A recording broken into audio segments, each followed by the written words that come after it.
हरि बोल, हरि बोल। बंधुओं, श्री नित्यानंद महाप्रभु कहते हैं दोनों भुजा उठाओ और दोनों भुजा की मुट्ठी बांध करके अपने पूरे वेग से केवल 3 बार हरि बोल बोल के देखो। अगर तुम्हें तुम्हारे इष्ट का अनुभव ना हो जाए तो कहना। भुजा उठाइए मुट्ठी बांध करके, हे हरि बोल, हरि बोल, हरि बोल, हरि बोल, हरि बोल, हरि बोल, हरि बोल, हरि बोल। हे प्रेम दाता निताई बोले गौर हरि हरि बोल। प्रेम दाता निताई बोले, प्रेम दाता निताई बोले गौर हरि हरि बोल। हे प्रेम दाता निताई बोले गौर हरि हरि बोल। निताई जाए द्वारे द्वारे गौर हरि हरि बोल। हे भैया तेरे पाँव पड़ू एक बार हरि बोल। मेरी मैया तेरे पाँव पड़ू एक बार हरि बोल। हे हरि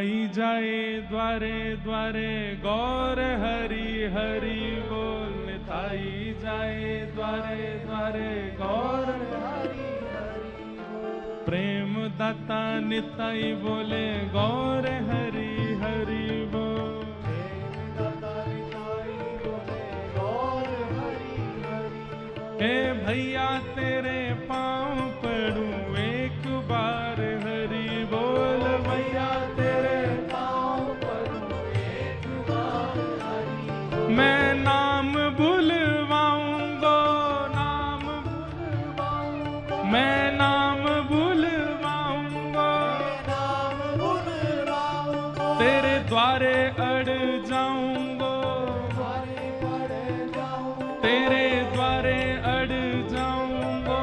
द्वारे अड़ जाऊं। हाँ भैया तेरे पाँव पड़ूं एक बार हरि बोल। भैया तेरे पाँव पड़ूं एक बार हरि बोल। श्री नित्यानंद महाप्रभु की। द्वारे द्वारे जाते हैं और द्वार पर जाकर के कहते हैं कुछ नहीं चाहिए, भिक्षा दे दीजिए। अंदर से भिक्षा देने वाले दाल चावल आटा लेकर के आते हैं। बोले ये सब नहीं चाहिए। तो क्या चाहिए? बोले कितने सदस्य हो घर में? बोले 5 सदस्य हैं। बोले 5 आ जाओ। 5 आ जाते। बोले अब क्या करें? बोले भुजा उठाओ। भुजा उठा ले तो बोले अब बोल दो हरि बोल। बस जैसे ही भिक्षा मिल जाती है तो कहते हैं अब ये तो हमारी मांगने वाली भिक्षा दी आपने एक बार, अगर खुद की देने की इच्छा हो तो कितना दोगे? तो कोई 10-15 बार गा देता तो नित्यानंद महाप्रभु रोने लग जाते, उसको हृदय से लगाते। बोले बस भैया और कुछ नहीं चाहिए, हम जा रहे हैं।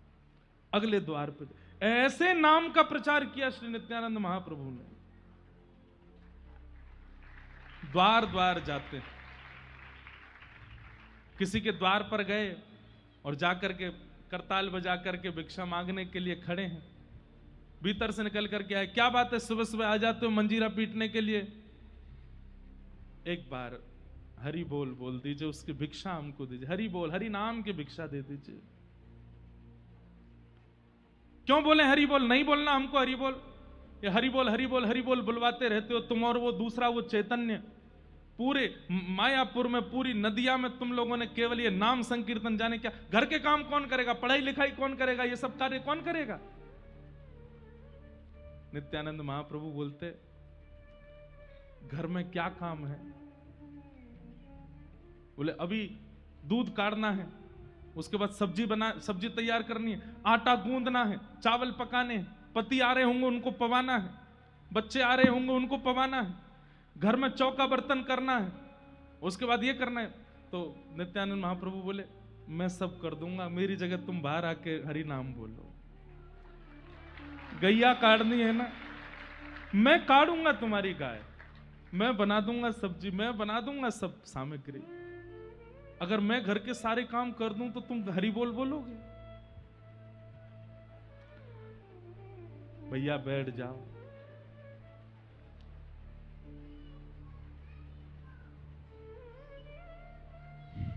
हरि बोलो, हरि हरि बोलो, पीछे वाले हरि हरि बोलो। बस अब खड़े हो, लटके हो, गिर रहे हो, कुछ भी है भैया कथा सुन लो, खड़े खड़े सुनो, बैठ जाओ।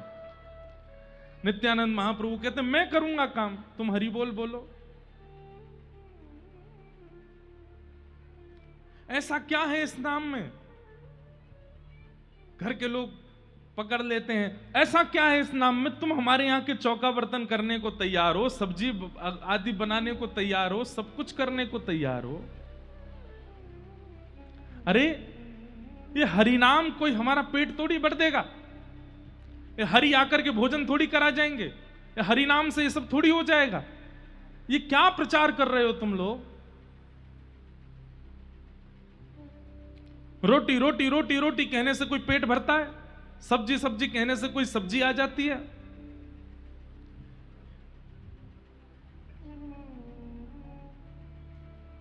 नित्यानंद महाप्रभु कहते हैं रोटी रोटी कहने से पेट तो नहीं भरता, सब्जी सब्जी कहने से सब्जी का स्वाद तो नहीं आ जाता,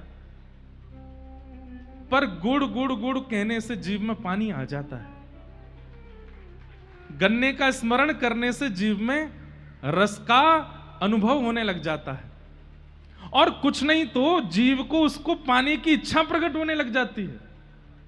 अरे व्यक्ति कई बार वस्तु उसके पास नहीं होती, केवल उसका स्मरण कर ले और कोई गलती से नाम मात्र बोल दे, किसी को कोई वस्तु बहुत अच्छी लगती है और उस वस्तु का कोई नाम बोल दे बगल में आकर के, किसी को श्रीखंड बहुत अच्छा लगता है और कोई नाम भर बोल दे श्रीखंड, अरे भैया तुमने क्या बोल दिया, अब तो इच्छा हो रही है, अब तो बस कैसे मिल जाए, कहीं से मंगाओ, जोमेटो करो, आएगा। क्यों? क्योंकि इंद्रिय इतनी तीव्रता से उसकी कामना करने लग जाती है कि फिर व्यक्ति उसके लिए भागता है कि वो मिले। ऐसे ही हरि बोल बोलने से कम अभ्यास करते करते करते करते करते कभी तो ऐसा होगा कि जीव को, इन नेत्रों को, इन कानों को, इन हाथों को, इन त्वचाओं को इच्छा प्रकट हो जाएगी, और जब इच्छा प्रकट होगी तो दौड़ेंगे हम पाने के लिए, और जब दौड़ शुरू होगी उसी दिन कृष्ण मिल जाएंगे। देखिए महाप्रभु जी कहते हैं कि कृष्ण को प्राप्त करने के लिए लंबी यात्रा जरूरी नहीं, बस दौड़ की स्थिति प्रारंभ हो। समझ रहे हैं बात?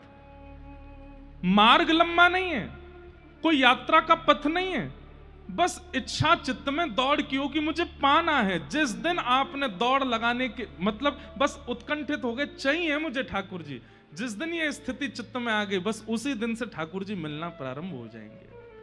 पर इस स्थिति को प्रकट करने के लिए नाम गाना पड़ेगा। कहां तक कहें, नित्यानंद महाप्रभु नाम गवाने के लिए ये तक कह देते, सब्जी हम काट देंगे, चावल बना देंगे, दूध काट देंगे, चौका बर्तन कर देंगे, तुम्हारे घर के सब बर्तन धो देंगे, तुम हरि बोल बोलो। और इतने में भी कोई नहीं मानता तो क्या कहते, द्वारे अड़ जाऊंगो एक बार हरि बोल। तुम्हारा कुछ जा रहा है, एक बार बोलने में क्या जाएगा, एक बार बोल दो बस। यहीं मर जाऊंगो एक बार, यहीं प्राण त्याग दूंगा, एक बार बोल दो। लेकिन इतने ढीठ लोग वो कहते हैं अड़ जाओ, मर जाओ, लेकिन हरि बोल नहीं बोलेंगे। नित्यानंद महाप्रभु बोले एक तो बोल ही दिया, एक बार तो बोल ही गया, एक तो हो ही गया, अब ये गलती से हुआ, एक बार भाव से कह दो ना, तुम फिर बाद में हम दिखेंगे भी नहीं, भग जाएंगे यहां से, एक बार बोल दो। कोई व्यक्ति कह देता हरि बोल, आहा, तुरंत नित्यानंद महाप्रभु रुदन करने लगते। हरिदास ठाकुर जी से कहते प्रणाम करो, हरि बोल रहा है। बोले एक बार आपने हमारी आज्ञा से बोला, अब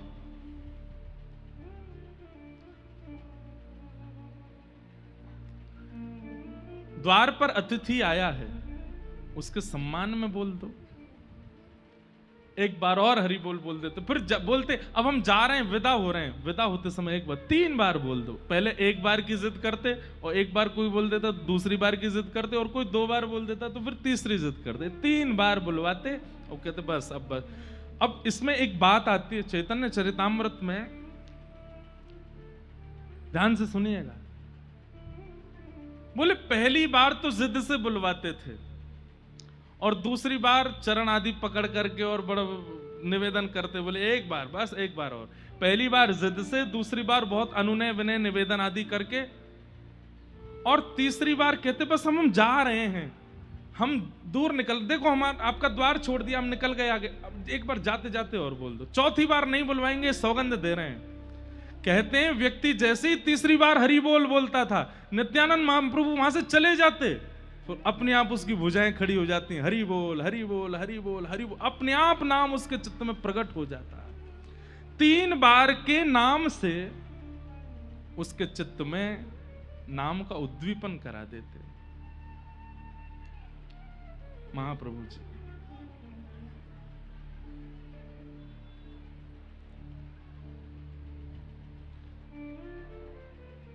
और जिनके चित्त में फिर नाम की लहर उठने लगती, जब 3 बार गाने के बाद कोई गाने लग गया, खूब आनंदित हो जाता, तो तो फिर उसको फिर गौर हरि की बात बताते। ये गौर हरि जो हैं ये साक्षात ठाकुर जी हैं, वो उनके बारे में बताते, उनका विषय बताते।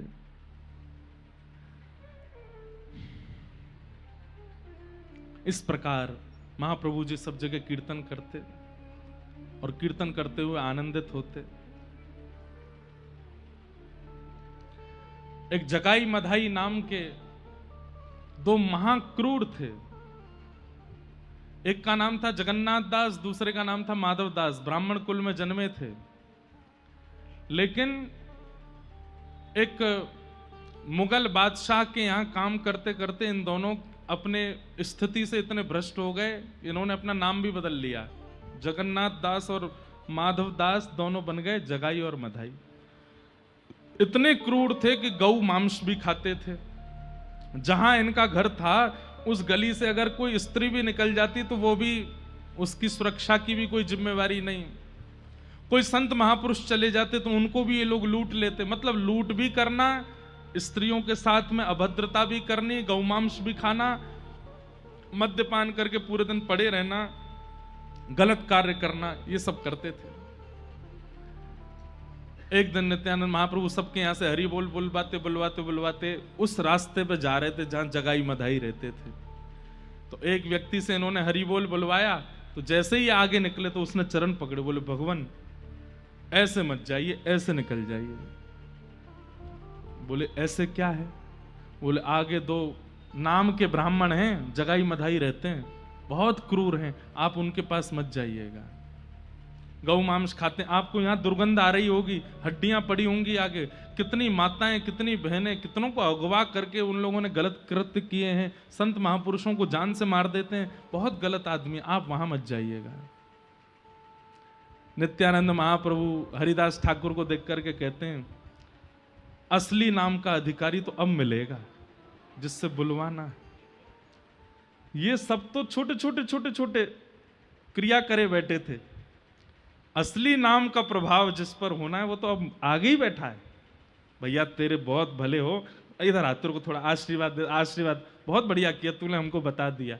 उसको लगा कि वो कहेंगे कि तूने बता दिया हम नहीं जाएंगे, अब तुम यहीं जाएंगे, अब तो जगाई मधाई को ही देखना है। लिए करताल खोल लेकर के जगाई मधाई के द्वार पर पहुंच गए और लेकर के महाराज करताल बजा में, मृदंग बजा में, एक बार हरि बोल हरि बोल हरि बोल, गौर हरि हरि बोल हरि बोल हरि बोल, गौर हरि हरि बोल हरि बोल हरि बोल। जगाई मधाई दोनों भीतर बैठे थे, मद्यपान करके नशा तो चढ़ ही रखा था उनको। जैसे क्रूरता पूर्वक निकल करके आए मारने के लिए, तो एक अद्भुत लीला की नित्यानंद जी ने। क्या करी? तुरंत अपनी मृदंग समेट करके और हरिदास ठाकुर जी को तो उनकी तरफ धक्का दिया, खुद भाग गए वहां से। हरिदास ठाकुर उनको वो बेचारे जगाई मधाई पकड़ने के लिए गए, बोले रुक जा तुझे बताते, हम हरि बोल कर रहा है सुबह आके। आगे आगे अब हरिदास ठाकुर बोले ये क्या किया इन्होंने, और इतनी जोर से भागे कि दिखे भी नहीं। हरिदास ठाकुर पीछे पीछे दौड़े, बोले आज शिकायत करूंगा इनकी। और जैसे ही पहुंचे तो महाप्रभु जी, चैतन्य महाप्रभु बैठे हैं और पास में निताई महाप्रभु बैठे हैं। इतने में हरिदास ठाकुर बोले अब नहीं जाऊंगा इनके साथ में, ये तो बहुत विचित्र है। वहां जगाई मधाई के पास गए, वहां जाकर के मुझको धक्का दिया है। तो चैतन्य महाप्रभु बोले तुमने ऐसा क्यों किया? बोले इनको पिटने की बहुत आदत हो चुकी है, और हम तो अभी नए नए आए हैं। इनको पहले ही मुगलों ने पकड़ करके बीच बाजार में कोड़े बरसाए थे। हरिदास ठाकुर की कथा भी बड़ी अद्भुत है। और कहा था कि तुम नाम नहीं गाओगे, लेकिन इन्होंने कहा मृत्यु स्वीकार है, नाम नहीं छोड़ेंगे। तो बोले इनको तो भाई खूब इनको पीड़ना मिल चुकी है पहले, तो हमें लगा कि अभ्यासी हैं, इसलिए हम धक्का दे आए। और हमको तो अभ्यास है नहीं पिटाने का, तो हम तो भागे आए। जगाई मधाई बड़े खतरनाक हैं। हरिदास ठाकुर बोले अब नहीं जाऊंगा इनके साथ, ये तो बहुत खतरनाक है, तो मुझे कहीं भी ऐसे छोड़ के आ सकते हैं। चैतन्य महाप्रभु मंद मंद मुस्का करके नित्यानंद जी की ओर देखे, बोले असली बात क्या है वो बताइए। बोले असली बात यह है कि हरिदास ठाकुर कितनी नाम जप प्रतिदिन करता है इसकी कोई गिनती नहीं है। ये नाम ध्यान में, नाम जप में मेरे भी बड़े हैं, मुझसे भी बड़े हैं।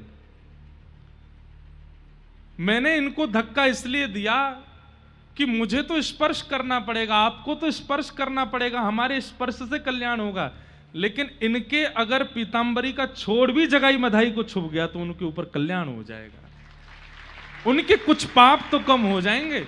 मैं इसलिए इनको धक्का दे के आया कि इनकी पीतांबरी कैसे भी उन दोनों से स्पर्श हो जाए। हरिदास ठाकुर बोले अब नहीं जाऊंगा मैं, तुम्हारी कोई भरोसा नहीं है तो भर रहे हो बातों को। बोले नहीं नहीं कल चलेंगे, वहां नहीं जाएंगे, हाँ कहीं और चलेंगे। अगले दिन सुबह उठ करके फिर से खोल मृदंग आदि लेकर के, करताल लेकर के चले। लेकिन नित्यानंद महाप्रभु जी के तो मन में था कि वहीं जाना है। कीर्तन करते करते जैसे ही उस गली में मुड़े, हरिदास ठाकुर बोले देखो फिर जा रहे हो आप? बोले अब मैं आगे रहूंगा, आप मुझे धक्का दे देना, पहले ये हाथ करके चलो ऐसे, लेकिन चलना है। उन पर तो कल्याण करना है। दोनों जैसे ही पहुंचे और कल की भांति फिर से उन्माद नृत्य करते हुए हरि बोल हरि बोल हरि बोल हरि बोल हरि बोल, मृदंग बजा में जोर से कांसा बजा करके नृत्य करें। जगाई मधाई बोले फिर आ गए, कल तो भाग गए थे, आज फिर आ गए। लेकिन उनका कीर्तन बंद नहीं हुआ, आवेश में आ गया। और यहां जगाई जिस पात्र में मदिरा पान कर रहा था उसी पात्र को लेकर के उठा करके मारा और श्री नित्यानंद महाप्रभु के माथे पर जाकर के वो पात्र पड़ा। रक्त की धार बहने लगी। रक्त देखते ही वहां से हरिदास ठाकुर चिल्लाए हैं, हे महाप्रभु रक्षा करो, हे महाप्रभु रक्षा करो। यहां हरिदास ठाकुर की पुकार जैसे ही श्री चैतन्य महाप्रभु के कर्ण रंध्र में पड़ी है, नेत्र खुलते ही ठाकुर जी के नेत्र ताम्र वर्ण के हो गए। वैसे तो वे चैतन्य रूप में रहते हैं, राधा भाव में रहते हैं, लेकिन आज तक तीनों युगों में रक्षा करने वाले बलभद्र भैया, लक्ष्मण भैया के ऊपर आक्रमण। ये भाव सुनते ही महाप्रभु जी भूल गए कि कौन गौर हरि, कौन चैतन्य, कौन निमाई। तुरंत सुदर्शन चक्र धारण कर लिया और सुदर्शन लेकर के पहुंचे हैं सीधे जगाई मधाई का उद्धार करने के लिए। रूप देख करके जगाई मधाई थर थर कांपने लगे, चरणों में गिर गए, सुदर्शन चक्र को आज्ञा किए दोनों का सर धर से अलग कर दो। इतने में नित्यानंद महाप्रभु को होश आया, तुरंत दौड़ करके श्री चैतन्य महाप्रभु को हृदय से लगाया, नहीं भगवान आप ये क्या कर रहे हैं? आपने ही कहा था ना तो उद्धार करना है, ना स्वीकार करना है, ना किसी पर कृपा करनी है, अब तो सबको स्वीकार करना है। ये सबसे बड़े अधिकारी हैं स्वीकार के, प्रभु इनका ऐसे वध मत कीजिए। नित्यानंद महाप्रभु ने जैसे ही हृदय से लगाया, महाप्रभु चैतन्य शांत हो गए। कभी तो उनको राधा भाव का आवेश आ जाता और कभी कृष्ण भाव का आवेश। सुदर्शन चक्र आकाश से आ ही रहा था। इतने में नित्यानंद जी ने चरण पकड़ लिए, बोले ये तो अत्यंत स्वीकार के पात्र हैं, ऐसा मत कीजिए महाप्रभु। तुरंत सुदर्शन चक्र अंतर ध्यान हो गया और जगाई मधाई दर्शन करके चरणों में नतमस्तक हो गए। बोले हमें क्षमा कर दो भगवान, हम पहचान नहीं पाए, हम जान नहीं पाए, हम पर कृपा अब हुई है। जगाई मधाई दोनों को ठाकुर जी ने पवित्र कर दिया। बोले गंगा स्नान किया है तुमने दोनों ने? बोले हाँ बचपन में कभी किया था। बोले चलो गंगा स्नान कराते हैं। जगाई मधाई दोनों को लेकर के गंगा जी में गए। महाप्रभु जी और नित्यानंद जी अपना हाथ पकड़ करके लेकर के जा रहे हैं और जैसे ही गंगा जी के मध्य में पहुंचे, ए जगाई मधाई हाथ में जल लो। जल लिया और जल लेकर के चैतन्य महाप्रभु संकल्प करवा रहे हैं। बोले जीवन में जितने भी पाप किए हैं, तुरंत दोनों ने हाथ छोड़ दिया। बोले नहीं नहीं नहीं नहीं भगवान ऐसा मत कीजिए। बोले क्यों? बोले आप हमारे अगर प्रायश्चित करवाने के लिए हमको गंगा जी लाए, ये गंगा जी सूख जाएंगी, हमने इतना पाप किया। हमारे पाप को धोने की सामर्थ्य गंगा जी में नहीं है। इतने पापी हैं कि पूरी गंगा रक्त मंडित हो जाएगी। इतनी गौ हत्या की है, इतनी नारियों के साथ अत्याचार, इतने संतों को मारा है हमने, हम गंगा के योग्य नहीं, आप ये मत कराइए। महाप्रभु जी बोले हमारी आज्ञा है। तुरंत जल लिया और जल लेकर के कहा बोलो बोलो मेरे पीछे, जीवन में जितने भी पाप किए हैं, बोले जितने भी पाप किए हैं, जो भी कुछ अनाचार अत्याचार आदि आदि जो कुछ भी किया है सब बुलवा दिया। और तुरंत चैतन्य महाप्रभु ने हाथ आगे किया, बोले हम सब गौर हरि को अर्पित करते हैं। सारे पाप गंगा जी को नहीं दिए हैं। दोनों के हाथ कांपने लगे, बोले ये आप क्या कर रहे हैं? बोले तुरंत दो। आवेश में जब बोला तो दोनों ने जैसे ही जल दिया है, श्री गौर हरि, श्री गौर सुंदर, श्याम सुंदर हो गए, श्याम वर्ण हो गया ठाकुर जी का। जगाई मधाई रोने लगे, बोले ये तो अत्याचार, हमारे पाप के कारण गौर हरि श्याम हरि हो गए। नित्यानंद महाप्रभु बोले नहीं, ये तुम्हारे पाप से श्याम हरि नहीं हुए हैं, ये तुम पर कृपा करके गौर हरि ने अपना वास्तविक रूप दिखाया। तुरंत प्रणाम कर लो। गंगा जी में डुबकी लगा करके चैतन्य महाप्रभु को जैसे ही प्रणाम किया, महाप्रभु जी ने जैसे ही डुबकी लगाई तो जो श्याम वर्ण हुआ था वो पुनः गौर वर्ण हो गया और जगाई मधाई हमेशा के लिए महाप्रभु जी के हो गए। फिर तो वही जगाई मधाई उत्ताल नृत्य करते हैं, आनंद से करताल खोल बजा करके हरि बोल करके अब नित्यानंद महाप्रभु जी के प्रचार में जगाई मधाई आगे चलते हैं सबके पास। जिन जगाई मधाई का नाम सुनकर के घबराते थे, अब वही जब कीर्तन में आगे आगे खोल बजाते हुए चलते हैं तो नगर नगर के लोग आते हैं, बोले जब इन पर कल्याण हो गया, ये शुद्ध हो गए, ये पवित्र हो गए नाम के प्रभाव से, तो हम क्यों नहीं। जगाई मगाई के उद्धार से नाम की ऐसी गति हो गई, नाम का ऐसा प्रभाव फैला कि सब नाम उच्चारण में आनंदित हो गए। कहते हैं ये जगाई मधाई जो हैं यही सतयुग में हिरण्याक्ष और हिरण्यकश्यप थे, त्रेता में यही रावण कुंभकर्ण थे, द्वापर में यही शिशुपाल दंतवक्र थे। लेकिन इन्होंने अपने तीनों अवतारों के बाद ठाकुर जी से एक बात कह दी, बोले नाथ, बोले हाँ, बोले आपके दर्शन में इतना प्रभाव था तो हमको मारने की आवश्यकता क्यों पड़ी? आप सामने आए थे, उसी से हमारा उद्धार क्यों नहीं हो गया? आपके नाम में इतना प्रभाव था तो आपके नाम तो रावण ने जितना नाम गाया होगा उतना किसी ने नहीं गाया। वो तो भले ही भाव कुभाव अनख आलसहु नाम जपत मंगल दिश दसहु, तो उस नाम के प्रभाव से रावण पवित्र क्यों नहीं हुआ? आपको उद्धार के लिए मारना ही क्यों पड़ा हम दोनों को? तो ठाकुर जी ने कहा दो कारण। पहला कारण, तुम दोनों शापित थे और शाप की पूर्ति के लिए तुम्हारा उद्धार वध से ही होना था। और दूसरा कारण, नाम प्रभाव सतयुग में आवश्यक नहीं है, नाम का प्रभाव त्रेता में और द्वापर में आवश्यक नहीं है। सतयुग में यज्ञ का प्रभाव है, त्रेता में, सतयुग में तप का प्रभाव है, त्रेता में यज्ञ का प्रभाव है, द्वापर में सेवा का प्रभाव है, ठाकुर जी की मंदिर की सेवा।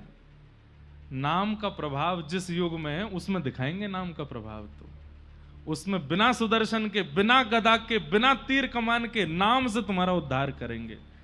तो वही श्री राघवेंद्र सरकार, वही श्री कृष्ण जब चैतन्य बन करके आए हैं और वही तीनों राक्षस जब जगाई मधाई बन करके आए तो उठाया तो सुदर्शन, लेकिन तभी नित्यानंद महाप्रभु ने जब कंठ से लगाया और कहा कि आपने कहा था स्वीकार करना है, तो कान में धीरे से कह भी दिया, अरे हिरण्यकश्यप हिरण्याक्ष हैं, शिशुपाल दंतवक्र हैं, ये पहले ही पूछे बैठे हैं कि नाम का प्रभाव क्या है, नाम से उद्धार करो, दर्शन से उद्धार करो।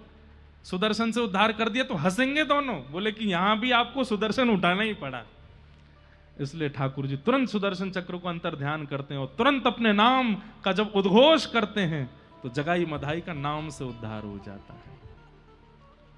ऐसे नित्यानंद महाप्रभु और श्री चैतन्य महाप्रभु नाम का प्रचार कर रहे हैं, जगह जगह जाते ही सब पर ऐसे भाव प्रकट करते हैं। जगाई मधाई का उद्धार किया, उद्धार करने के बाद महाप्रभु जी अब सोच रहे हैं कि सन्यास तो हो गया, लेकिन अब मेरी वृंदावन जाने की इच्छा है। मैं वृंदावन के बगैर रह नहीं पाता हूं। मुझे वृंदावन की बहुत स्मृति होती है। बंधुओं, जितना लंबा विरह, जितना प्रगाढ़ विरह ठाकुर जी को वृंदावन का हुआ, उतना प्रगाढ़ विरह आपको नहीं हो सकता। कई बालक आते हैं, कई लोग आते हैं, हमें वृंदावन की बहुत याद आती, लेकिन हमारे परिवारी जन, हमारे कार्य ऐसे हैं कि हम जा नहीं पाते। उस समय ठाकुर जी का चिंतन किया करो। ठाकुर जी से बड़ा विरह नहीं होगा आपका।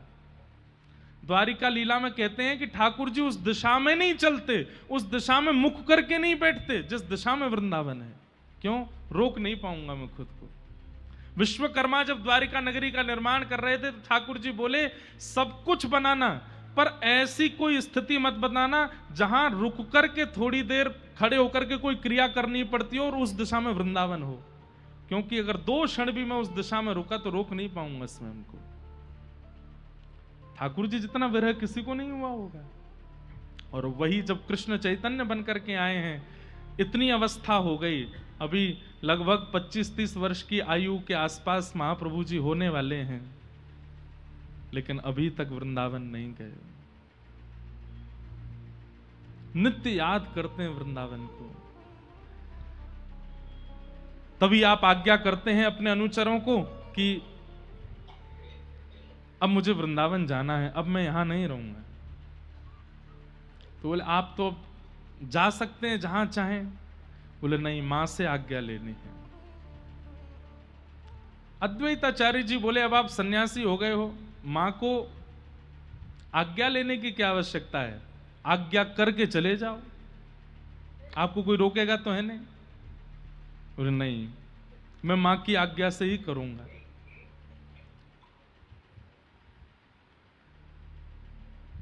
हरिदास ठाकुर बोले क्या कहा आपने, मां की आज्ञा से करेंगे?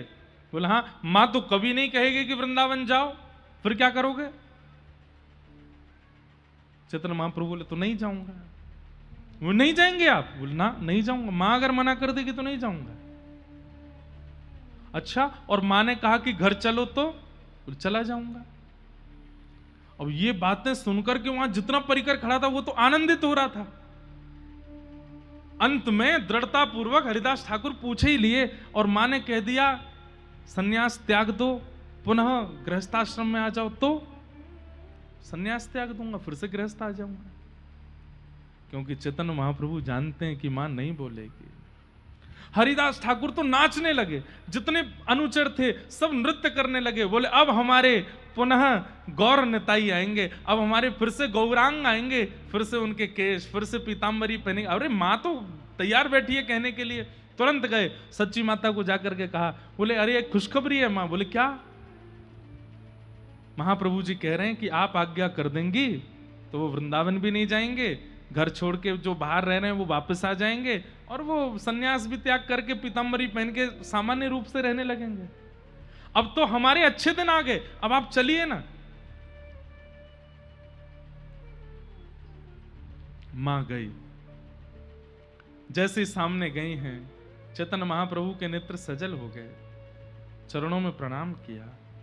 मां मुझे आज्ञा चाहिए। बोले क्या आज्ञा चाहिए? बोले मैं वृंदावन जाऊं। हरिदास ठाकुर बोले मां जल्दी जल्दी बोल दो। बोले 3 आज्ञा हैं, पहला सन्यास का त्याग कर दो, दूसरा घर वापस आ जाओ, और तीसरा अब पीतांबरी आदि पहन करके बिल्कुल जैसे पहले रहते थे वैसे रहने लगो। तीनों आज्ञाएं कर दो।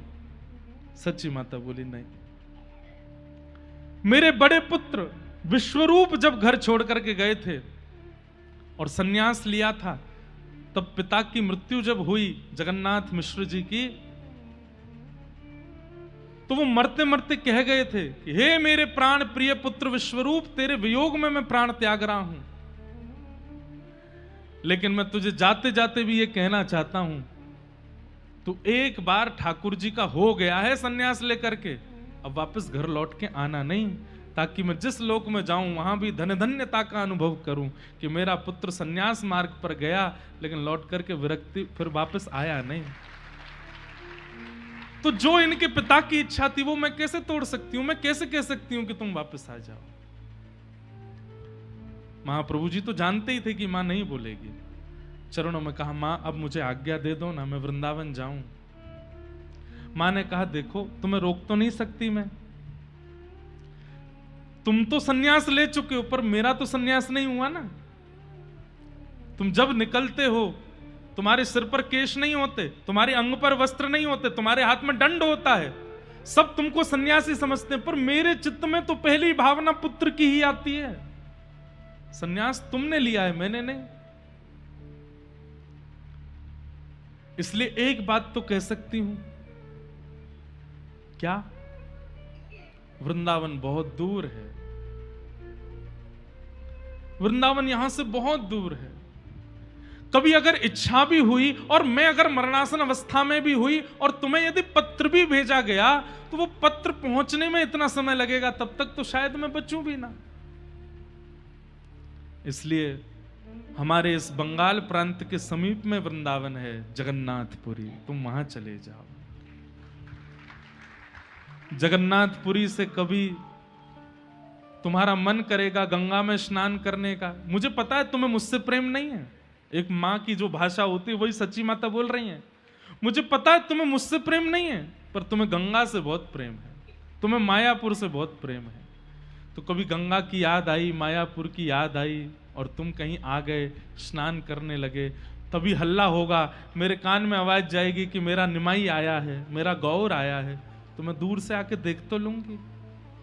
एक रात का सफर करके कभी मन होगा तो जगन्नाथपुरी आकर के दूर से देख तो लूंगी। इसलिए बेटा मेरी आज्ञा है कि तू जा, पर वृंदावन ना जा, बहुत दूर है। मुझे ये तो रहेगा कि मेरा निमाई आसपास है, तू जगन्नाथपुरी चला जा। कितना रोका गया श्री चैतन्य महाप्रभु को वृंदावन के लिए, आपने नेत्रबंद किए और मां की आज्ञा को अध्यादेश मान लिया, तुरंत चरणों में दंडवत प्रणाम किया। ये भी नहीं कि कोई संवेदना या कोई एक दो बातें और कह दी हो, किंतु परंतु वृंदावन जाने दो, बचपन से कह रहा हूं, नहीं, तुरंत दंडवत प्रणाम किया और प्रणाम करके मां की ओर एक बार निहार करके दंड हाथ में लेकर के निकल पड़े तुरंत। इतनी द्रुत गति से चलते थे चैतन्य महाप्रभु कि वे चलते थे, बाकी सब दौड़ते थे। निकल पड़े जिस दिशा में है जगन्नाथपुरी। असंख्य भीड़ पूरी मायापुरी की नदिया की चल रही है साथ में। महाप्रभु जी बोले मेरी आप सबसे हाथ जोड़ के दंडवत करके प्रार्थना है, सब वापस लौट जाओ।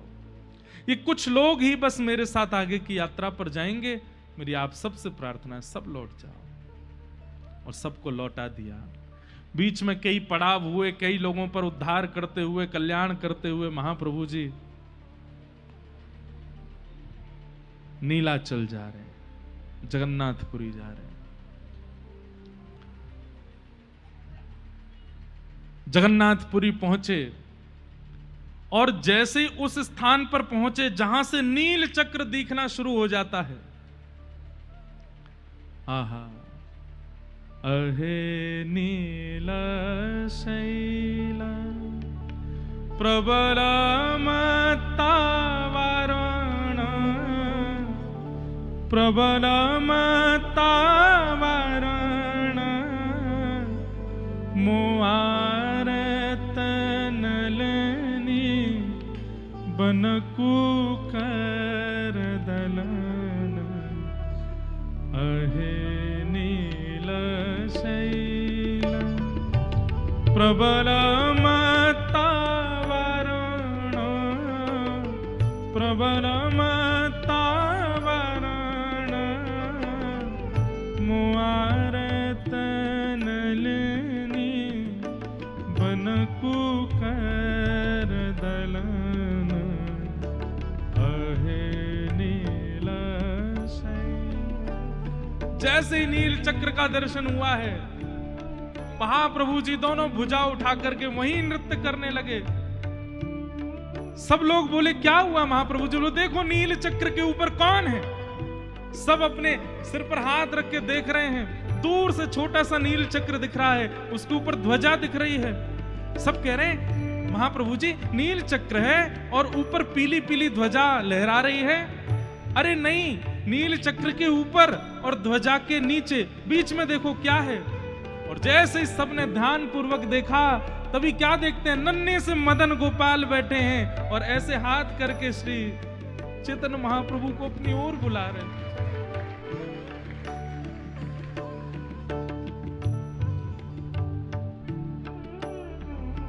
ये स्तुति श्री जगन्नाथ जी को बहुत प्रिय है।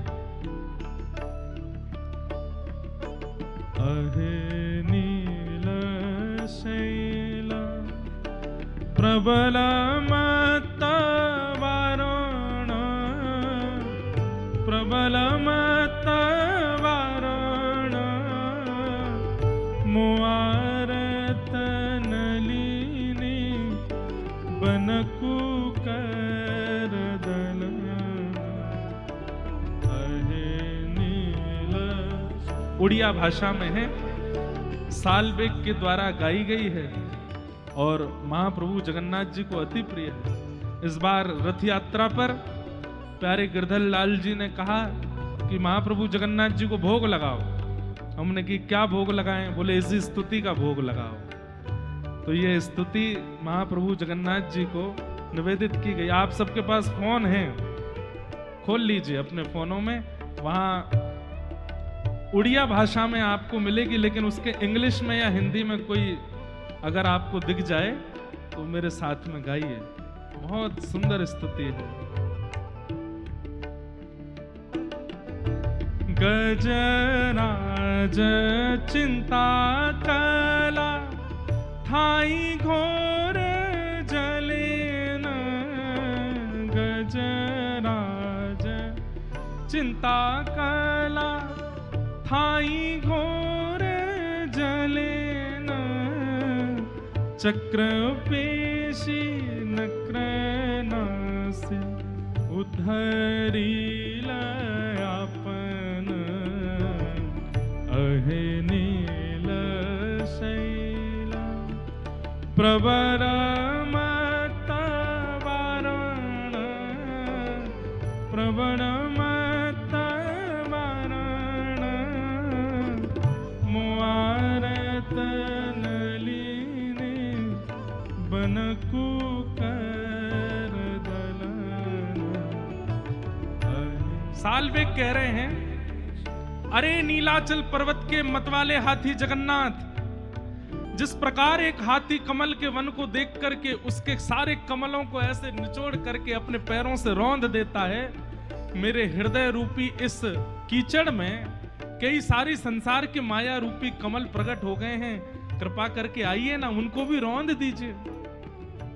अरे आप अगर ये कह रहे हैं कि आप कृपा करना नहीं जानते, तो गजराज चिंता कला थाई घोर जले न।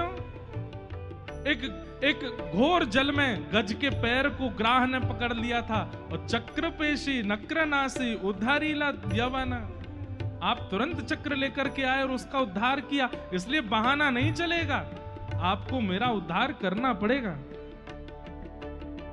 कुरु सभा थाले सुनी द्रौपदी जनान, कुरु सभा थाले सुनी द्रौपदी जनान, कोटि वस्त्र देहि लज्जा कल वरन। अहे नील शैल प्रवर मत वारण, प्रवर मत वारण,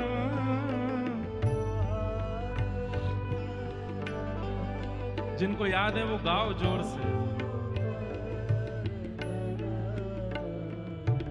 अहे नील शैल रावण रे भाई विभीषण गला शरण, रावण रे भाई विभीषण गला शरण, शरण संभाली ताको लंका कल राजन। अहे नील प्रवरमत वरुण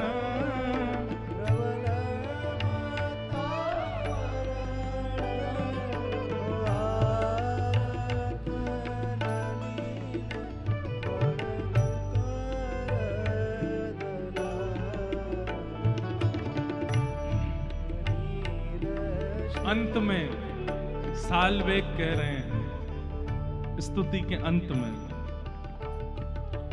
कहे साल्वेग हीन जाति रे मुयवन, कहे साल्वेग हीन जाति रे मुयवन,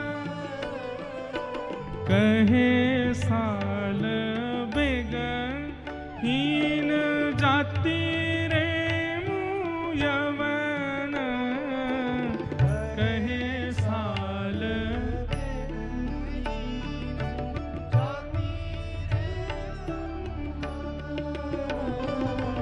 श्रीरंगा चरण तले, श्रीरंगा चरण तले करुअचि शरण, अहे नील शैल प्रवणमत वरुण, प्रवणमत वरुण, मुआरत नलिन कनकुकर दलन, अहे नील जय जय जगन्नाथ जगन्नाथ जगन्नाथ रक्षमा जगन्नाथ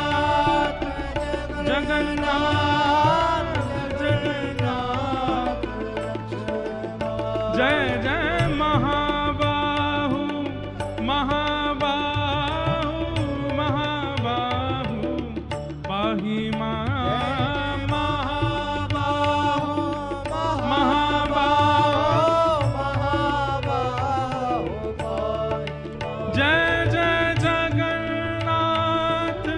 जगन्नाथ जगन्नाथ रक्षमा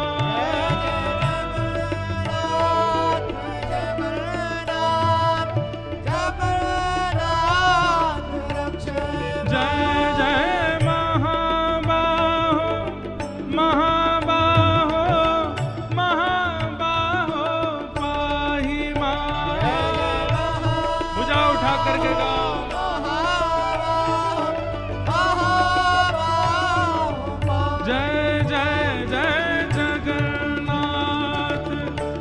जगन्नाथ जगन्नाथ रक्षमा जगन्नाथ जगन्नाथ जगन्नाथ जय जय महाबाहो महाबाहो महाबाहो पाहि मां।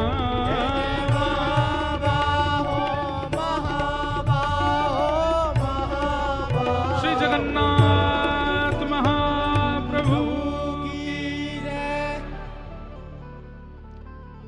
श्री चैतन्य महाप्रभु भावावेश में नृत्य करने लगे और नृत्य करते करते करते करते करते जय जगन्नाथ जय जगन्नाथ जय जगन्नाथ कहते कहते मूर्छित होकर के गिर पड़े।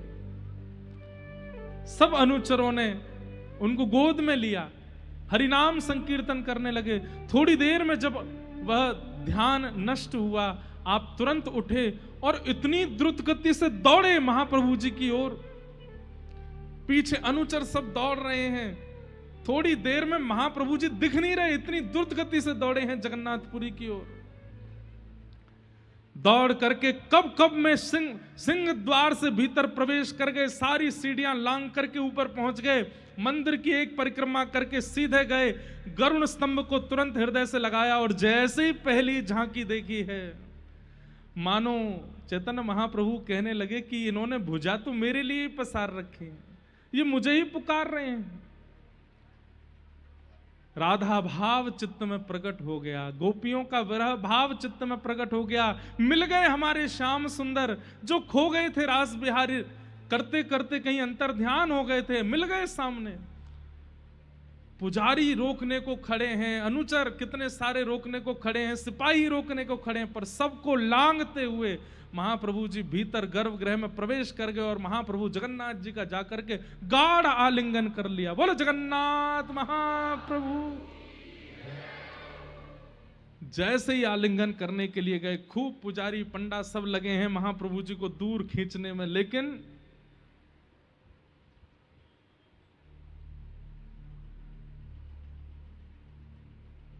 जैसे कोई एक ही अंग हो जाता हो। ये दो हाथ जुड़े हैं कस के, अब दूर करने पर भी अवकाश पता चलेगा ना, बीच में तो जगह है, लेकिन महाप्रभु जी जैसे ही जगन्नाथ जी से जाके आलिंगन करते हैं और दूर खींचने वालों को लग रहा है कि अलग हो तो इनको अलग करें ना, ये तो एक ही हो गए हैं, एक ही स्वरूप हो गया। थोड़ी देर में महाप्रभु जी को मूर्छा आई, और जैसे मूर्छा आई अपने आप गिर पड़े।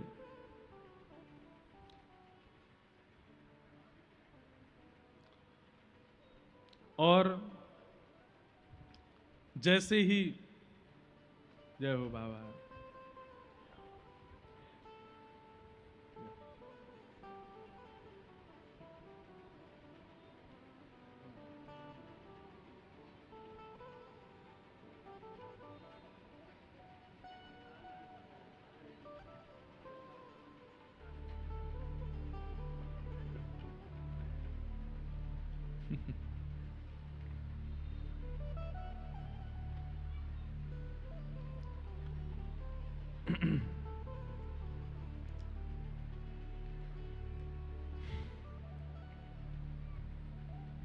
महाप्रभु जी पहुंचे।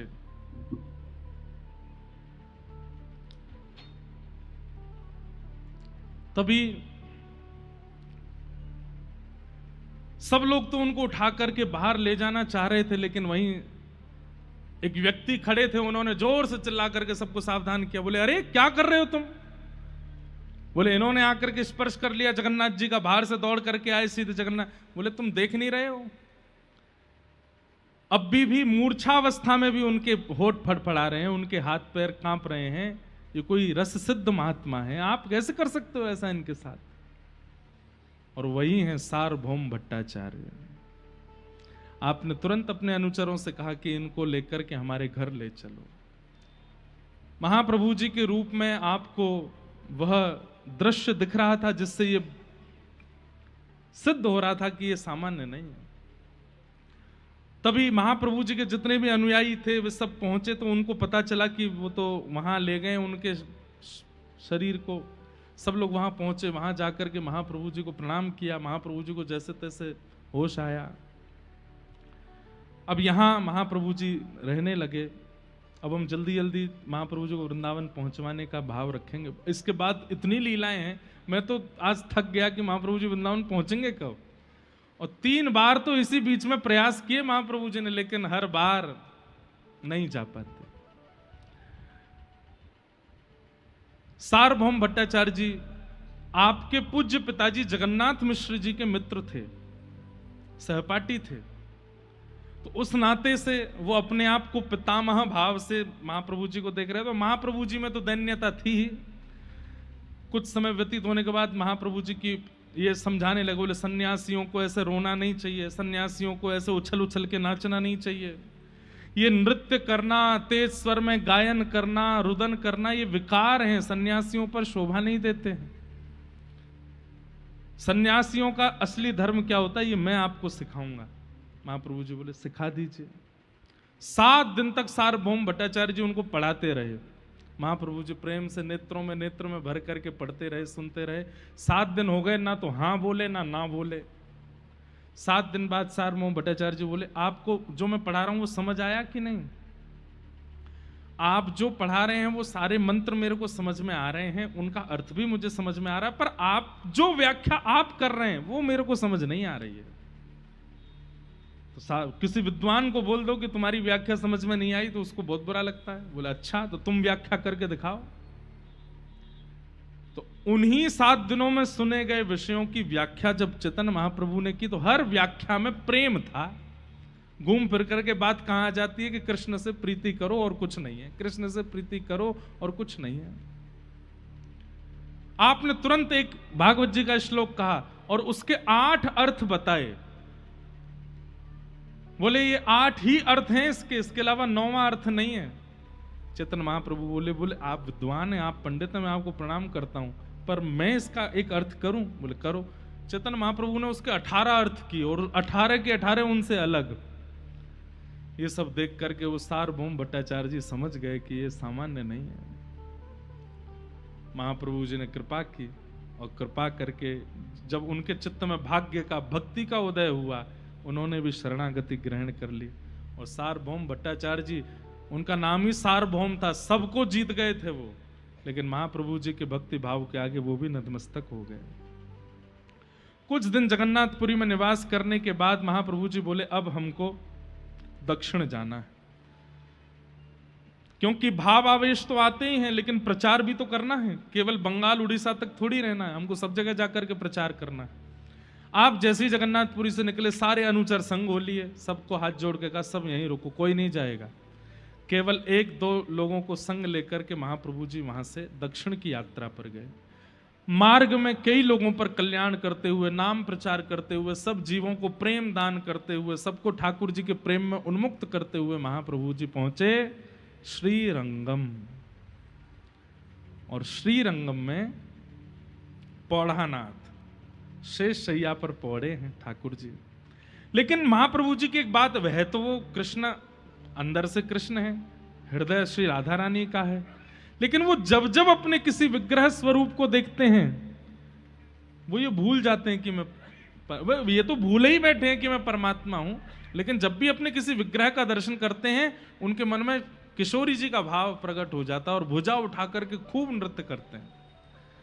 आज जैसे ही आप श्रीरंगम पहुंचे, वहां पर पौढ़ानाथ श्रीमन नारायण भगवान पौड़े हैं शेष शैया पर। जैसे ही दर्शन किया, दर्शन खुलते ही आप उछल उछल करके वहीं नृत्य करने लगे, आनंद करने लगे। इतने आनंदित क्यों हो रहे हैं? बोले सब जगह मैंने इनको खड़ा देखा, और खड़े देख करके मेरे मन में आया कि ये लेटते कब होंगे, इनके पैरों में पीड़ा नहीं होती होगी, ये बेचारे इतने खड़े खड़े सब जगह दर्शन देते हैं। आज मैं देख करके अत्यंत प्रसन्न हूं, चलो ये लेट तो गए, कम से कम आराम तो कर रहे हैं। और ये देख करके तो और आनंदित हो गए कि चरण दबा रही है लक्ष्मी, आहा ये यहाँ के दर्शन बहुत अच्छे लगे, कम से कम आराम तो कर रहे हैं ठाकुर जी। लेकिन वहां के 3 प्रसिद्ध रामानुज वैष्णव परंपरा के आचार्य थे, जिनका नाम था श्री त्रिमल्ल भट्ट, वेंकट भट्ट और प्रबोध भट्ट। श्रृंगनाथ भगवान की सेवा करते थे। उनमें प्रबोध भट्ट थे, ये सन्यास लेकर के काशी चले गए। यही कालांतर में इनका नाम प्रकाशानंद हुआ, जिनको महाप्रभु जी ने काशी में जाकर के षड्भुज रूप में दर्शन दिए, और फिर यही प्रकाशानंद प्रबोधानंद बनकर के वृंदावन गए, और वृंदावन जाकर के श्री वृंदावन महामृत नामक ग्रंथ आपने लिखा।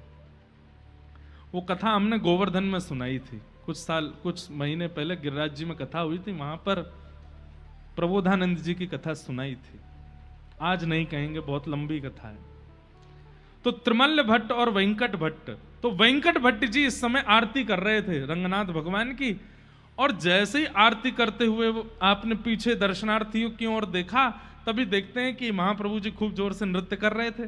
दर्शन करके रूप माधुरी देख करके आनंद तो हुआ, और उनको देखने के बाद जब पुनः देखा तो क्या देखते हैं कि शेषनाग पर ठाकुर जी भी खड़े होकर के वैसे ही नृत्य कर रहे हैं, जैसे बाहर महाप्रभु जी कर रहे हैं, वैसे ठाकुर जी भी नृत्य कर रहे हैं। आपने भीतर देखा, और भीतर ठाकुर जी को नृत्य करते देख पुनः बाहर देखा, तो पुनः बाहर देखते क्या देखा कि गौर हरि अंतर्ध्यान, वो भीतर वाले ठाकुर जी बाहर नृत्य कर रहे हैं। बाहर पहुंच गए, और फिर दोबारा भीतर देखा तो सब सामान्य होगा, फिर से पौड़ गए, बाहर चैतन्य महाप्रभु रह गए। ये एक क्षण का आवेश दर्शन आपको हुआ। आप समझ गए कि ये सामान्य नहीं है, ये कोई महापुरुष है। महाप्रभु जी एक खंभ से सिर लगा करके वहीं रुदन कर रहे हैं, बैठे हैं आनंद से। तभी मंदिर बंद करके श्री वेंकट भट्ट जी आए और बोले, हे महाप्रभु आप कहाँ से आए? तब बताया हम बंगाल से आए हैं, आदि आदि। बोले अच्छा, आप मेरे घर चलिए, हमारे यहाँ संत निवास है, वहीं रहिएगा और वहीं प्रसाद आदि ग्रहण कर लीजिएगा। बोले ठीक है। वेंकट भट्ट जी के साथ महाप्रभु चैतन्य महाप्रभु गए और आपके घर पर जाकर के आपने निवास किया, प्रसाद आदि पाया, खूब आनंदित हुए, थोड़ी देर सत्संग भी हुआ, सब लोगों ने सुना। अगले दिन उठ करके जैसे ही महाप्रभु जी बोले अब हमको आगे की यात्रा पर जाना है, तो वेंकट भट्ट जी हंसने लगे।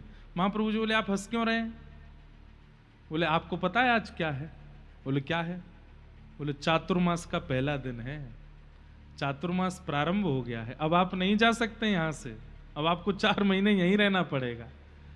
महाप्रभु जी बोले वाह रे, रंगनाथ भगवान की लीला है, ऐसे समय पर लाकर के हमको अपनी नगरी में बुलाया कि हम जा ही नहीं पाएंगे, हम तो भूल ही गए थे कि आज से चातुर्मास शुरू है। बोले भगवान छल पूर्वक ही सही में इसलिए लेके आया था, आपको पता ना रहे, आपको याद ना रहे, आप भाव में ही रहो ताकि चातुर्मास का पहला दिन शुरू हो जाए, ताकि 4 महीने पर यहीं डटो। बोले अब ठीक है, रंगनाथ भगवान जैसा चाहते वैसा होगा। वेंकट भट्ट जी बड़े प्रसन्न किए, महापुरुष हमारे यहाँ रुकेंगे। तभी आपने अपने पूरे परिवारी जनों को बुलाया, सब प्रणाम करो, सब आकर के प्रणाम करने लगे। तभी देखते हैं नन्हा सा बालक एक आया, महाप्रभु जी के जैसे समीप आए, महाप्रभु जी ने उठा के गोद में उठा, क्या नाम है तुम्हारा? मेरा नाम गोपाल भट्ट। आहा, श्री राधारमण लाल जी को प्रकट करे वाले श्री गोपाल भट्ट मिले हैं। अब पता चली कि ये रंगनाथ प्रभु ने पूरी लीला इसलिए करी थी कि वृंदावन में राधारमण जी प्रकट कराने हैं और 4 महीना यहां पर गोपाल भट्ट जी को ज्ञान प्रदान करवाना। गोपाल भट्ट जी छोटे से हैं। वेंकट भट्ट जी बोले मैं तो मंदिर में बहुत व्यस्त रहता हूं। महाप्रभु जी बोले हमको आवश्यकता नहीं, हम अपने आप अपनी सब क्रिया कर लेंगे। बोले नहीं, ये लाला रहेगा आपके पास, आपको जो आवश्यकता है सब इनसे कहना। महाप्रभु जी ने तो देख लिया था नेत्रों में कि यही हैं जो वृंदावन के प्राण धन को प्रकट करेंगे, और इन पर बीज तो बोना पड़ेगा ना इनके अंदर। पूरे दिन महाप्रभु जी के साथ में रहते गोपाल भट्ट जी, छोटे से बालक। महाप्रभु जी उनको गोद में बैठा लेते तो गोपाल भट्ट जी बड़ी प्यारी बात करते, कहते जैसे मेरी माता जी आपकी माता जी नहीं है। माँ का नाम सुनते ही चेतन महाप्रभु के नेत्र सजल हो जाते। मेरी भी माँ है। कहाँ है? बोले सच्ची मैया है। बोले वो कहाँ है? बोले नदिया में, मायापुर में। अच्छा, उनको आपकी याद नहीं आती? मेरी माँ तो मुझे छोड़ती ही नहीं है, आप कैसे रहते हो उनके बिना? ये सब बातें सुनकर के महाप्रभु जी इतने भाव विभोर हो गए, माँ की बहुत याद आने लगी। और माँ की याद आवे और गोपाल भट्ट जी को हृदय से लगावे, और सब अपने युवावस्था बालावस्था की सारी लीलाएं सुनाते हैं महाप्रभु जी गोपाल भट्ट जी को। देखिए जितने आचार्य चरण हुए सबने महाप्रभु जी की लीला को किसी अन्य से सुना, पर गोपाल भट्ट जी ने तो महाप्रभु जी की लीला को महाप्रभु जी से ही सुना। महाप्रभु जी बताते हैं हम जब छोटे थे ना, तुम्हारे जैसे केश थे हमारी मैया जाती, सुंदर सुंदर पुष्प तोड़ के लाती और हमारे केशों में लगा देती, सुंदर पीतांबरी पहनाती, पैरों में ऐसे आला लगाती, चंदन लगाती, सुंदर सुंदर आकृति बनाती, फिर हमें घुमाने ले जाती। सब भाव महाप्रभु जी सुनाते। और चैतन्य महाप्रभु की बाल लीला और बाल भावों को उन्हीं के मुख से सुनकर के गोपाल भट्ट जी इतना रोते। उन्हें अब यह अनुभव होने लगा कि मेरे जीवन आधार, मेरे केवल आधार तो यही है, मेरे सर्वस्व यही है। 4 महीने तक श्री गोपाल भट्ट जी पर कृपा की और महाप्रभु जी ने उन्हें सब संकेत कर दिए थे, अपनी कुछ वस्तु उनको प्रदान कर दी। कालांतर में वही श्री गोपाल भट्ट गोस्वामी जी जाकर के वृंदावन में श्री शालिग्राम भगवान की सेवा करते हैं और नृसिंह चतुर्दशी, नृसिंह चतुर्दशी का दिन है। कथा सुन रहे हैं कि प्रहलाद की हृदय की वेदना के कारण, हिरण्यकश्यपु के पाप के कारण ठाकुर जी स्तंभ भेदन करके नृसिंह बन करके प्रकट हो गए हैं। ये कथा सुनकर के गोपाल भट्ट, सब लोग तो ताली बजाने लगे, सब लोग जय जयकार करने लगे, गोपाल भट्ट जी रोने लगे और दौड़ करके गए शालिग्राम भगवान के पास और जाके कहा, आप प्रहलाद के लिए खम्भ भेदन करके आ सकते हैं, मेरे लिए शालिग्राम से प्रकट नहीं हो सकते। और महाप्रभु जी की कृपा, संत चरणों का आशीर्वाद, गोपाल भट्ट जी का हृदय का प्रेम, नृसिंह चतुर्दशी के ठीक अगले दिन पूर्णिमा जैसे प्रारंभ हुई, श्री राधा रमण लाल शालिग्राम से प्रकट हो गए और वृंदावन के प्राण धन का जन्म हुआ, प्राकट्य हुआ। श्री राधा रमण लाल की जय। श्री गोपाल भट्ट जो की हृदय वेदना प्रगट्यो शालिग्राम,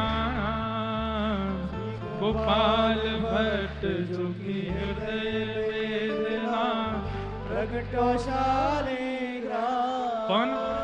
हे रूप सुधा को खान हमारो, रूप सुधा को खान हमारो, वृंदावन में सबसे न्यारो, वृंदावन में सबसे न्यारो। श्री राधा रमण जुलाल, वृंदावन मेरो वृंदावन, वृंदावन मेरो वृंदावन। हे श्री वृंदावन प्यारो वृंदावन, श्री वृंदावन प्यारो श्री राधा रमण लाल की, श्री गोपाल भट्ट गोस्वामी जी महाराज की, निताई गौर हरि बोल। और ऐसे बीज उद्दीपन हुआ वेंकट भट्ट के लाला श्री गोपाल भट्ट जी के चित्त में।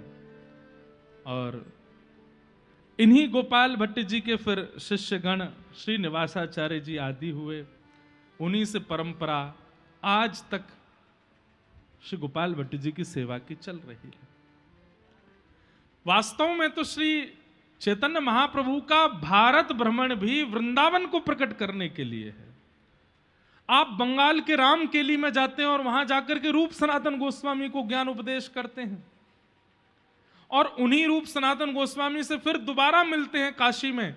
तो सनातन जी से तो मिलते हैं प्रयागराज में और रूप जी से मिलते हैं काशी में, और दोनों को वहां ज्ञान उपदेश करके भेज देते हैं वृंदावन। और वृंदावन में जाकर के श्री रूप गोस्वामी गोविंद देव जी को प्रकट करते हैं और श्री सनातन गोस्वामी मदन मोहन जी को प्रकट करते हैं। सनातन जी बड़े हैं, रूप जी छोटे हैं, सनातन गोस्वामी बड़े हैं। ये कथा भी हमने गोवर्धन में सुनाई है, वो सुन लेना। और वहीं फिर काशी जाकर के प्रबोधानंद जी को, प्रकाशानंद जी को प्रबोधानंद बना देते हैं और भेज देते हैं उनको वृंदावन। उनके द्वारा वृंदावन महिमामृत ग्रंथ का मतलब स्वयं बाद में गए हैं। वैसे तो इन सब के मध्य में ही महाप्रभु जी का जाना हुआ, पर पूरी व्यवस्था वृंदावन प्रकट की ही करवा रहे हैं महाप्रभु जी। इसके बाद महाप्रभु जी 4 महीने बाद निकले, फिर और अन्य अन्यों पर कृपा करते हुए फिर महाप्रभु जी पहुंचे हैं कहां? पंढरपुर। और पंढरपुर में वीट के ऊपर खड़े हैं भगवान विट्ठल। आप जैसे ही वहां दर्शन करने के लिए जाते हैं तो चैतन्य महाप्रभु जहां जहां जाते वहां उन्माद नृत्य करते, कीर्तन करते, महामंत्र का उद्घोष करते। लेकिन आप जैसे गए तभी आपने देखा कि हाथ में तानपुरा एक तारा लिए एक और महापुरुष नृत्य कर रहे हैं। और वो कौन है? श्री तुकाराम जी महाराज। और महाप्रभु जी ने जैसे ही श्री तुकाराम जी को देखा, देख करके बोले ये है अधिकारी, ये यहां के अधिकारी।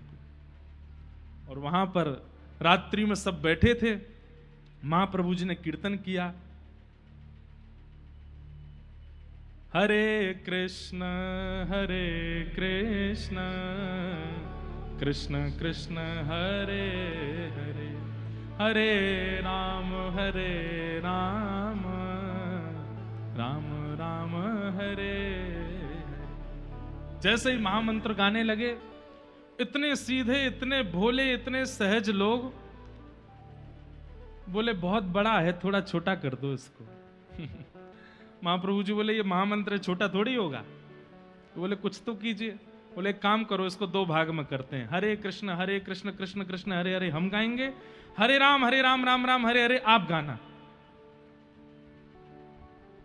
कई लोग बोलने लगे, बोला अच्छा वाला तो आप बोलोगे और छोटा वाला हम बोलेंगे। तो महाप्रभु जी इतने प्रसन्न हुए, इतने सीधे लोग हैं यहाँ के, तभी पता चल गई क्यों खड़े हैं ईंट के ऊपर ठाकुर जी, यहाँ पे इतने सरल हैं। तो महाप्रभु जी बोले एक काम करो, हरे कृष्ण वाला आप बोलो, हरे राम वाला हम बोलेंगे। तुकाराम जी बैठे थे,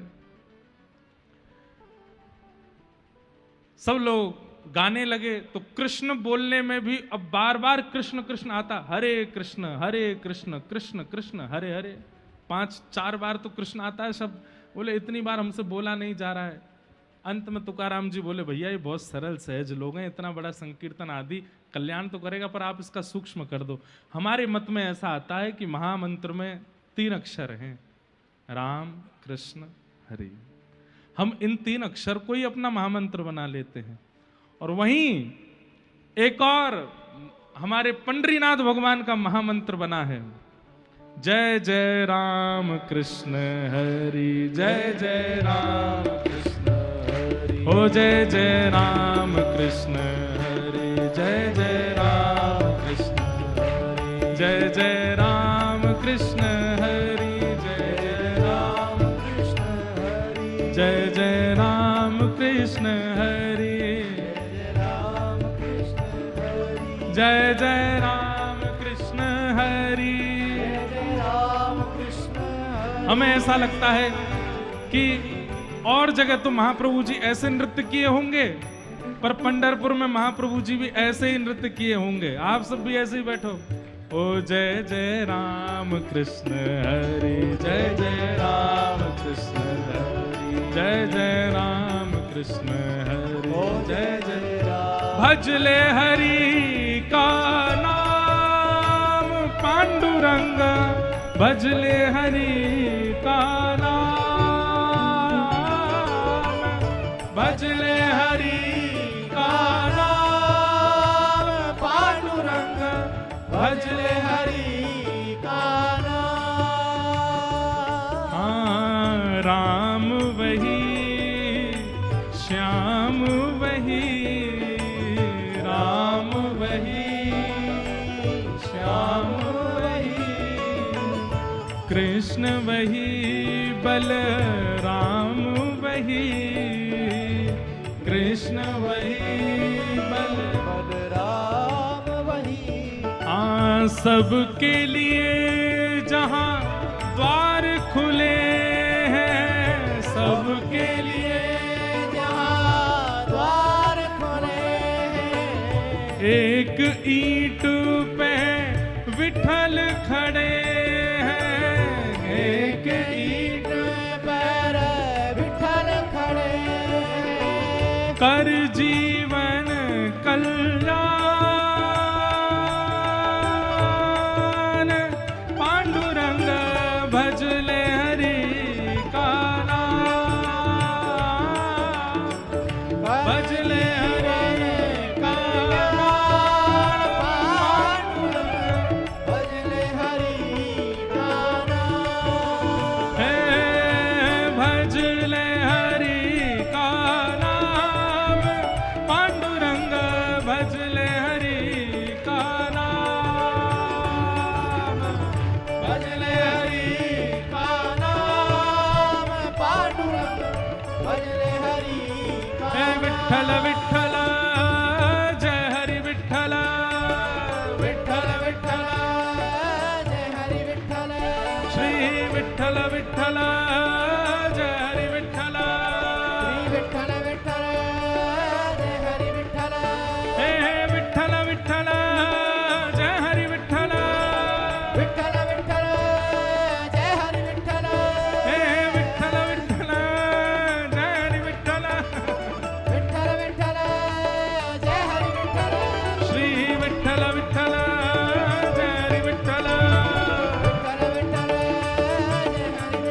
जय जय राम कृष्ण हरि जय जय राम आइए जय जय राम जय जय राम कृष्ण हरि कृष्ण हरि जय जय राम कृष्ण हरि जय जय राम कृष्ण हरि जय जय राम कृष्ण हरि जय जय राम कृष्ण हरि जय जय राम कृष्ण हरि जय जय राम कृष्ण हरि जय जय राम कृष्ण हरि जय जय राम कृष्ण हरि जय जय राम कृष्ण हरि जय जय राम कृष्ण हरि जय जय राम कृष्ण हे हरि हे विठ्ठल विठ्ठल जय हरि विठ्ठल विठ्ठल विठ्ठल जय हरि विठ्ठल हे विठ्ठल विठ्ठल जय हरि विठ्ठल विठ्ठल विठ्ठल जय हरि विठ्ठल हे विठ्ठल विठ्ठल आइए विठ्ठल विठ्ठल विठ्ठल विठ्ठल स्वर स्वर ऐसा होना चाहिए आपका कि लगे कि महाप्रभु जी को घेर के हम नाच रहे हैं हे विठ्ठल विठ्ठल विठ्ठल विठ्ठल विठ्ठल विठ्ठल विठ्ठल विठ्ठल विठ्ठल विठ्ठल विठ्ठल वरदा हरि विठ्ठल श्री ज्ञानदेव तुकाराम श्री पंडरीनाथ भगवान की जय। बैठ जाओ। और महाप्रभु जी पंडरीनाथ भगवान के यहाँ गए और तुकाराम जी के साथ मिलकर के खूब भाव में कीर्तन किया। बोलो पंडरीनाथ भगवान की जय। ऐसे महाप्रभु जी सब जगह भ्रमण करते हुए श्री तुकाराम जी के साथ में मिले। फिर वापस आप जगन्नाथपुरी आए। सब जगह और भी कई क्रम गए, द्वारिकापुरी गए दर्शन करने के लिए, सब जगह दर्शन करा करके पुनः जगन्नाथपुरी पहुंचे। और श्री जगन्नाथपुरी जब पधारे, कुछ ही दिनों में रथ यात्रा का समय आने वाला है। महाप्रभु जी ने मायापुर के सब वैष्णवों को, अभी ले लेंगे, बैठ जाओ, मायापुर के सब वैष्णवों को बुलवाया और मायापुर के सब वैष्णव जगन्नाथपुरी आए हैं। 15 दिन तक महाप्रभु जी के दर्शन नहीं होते हैं स्नान पूर्णिमा के बाद। तो श्री महाप्रभु जी, चैतन्य महाप्रभु अलारनाथ जाते हैं और वहां जाकर के महाप्रभु जी का दर्शन करते हैं। 15 दिन बाद आप जब लौट करके आए तो पहले दिन का नेत्रोत्सव था जगन्नाथपुरी में। जब 15 दिन के अवकाश के बाद ठाकुर जी के दर्शन खुलते हैं, उस दर्शन को उत्सव कहा जाता है और उसको कहते हैं नेत्रोत्सव। क्यों? 15 दिन तक नेत्रों को ठाकुर जी नहीं दिखे, इसलिए लगभग जितने भी लोग 15 दिन बाद जब जगन्नाथ जी का दर्शन करते हैं, सबके नेत्र व्याकुल हो जाते हैं, सजल हो जाते हैं, इसलिए उसको नेत्रोत्सव कहा जाता है। महाप्रभु जगन्नाथ जी जिस श्री मंदिर में विराजते हैं, चैतन्य महाप्रभु उस स्थान को द्वारिका के भाव से देखते हैं।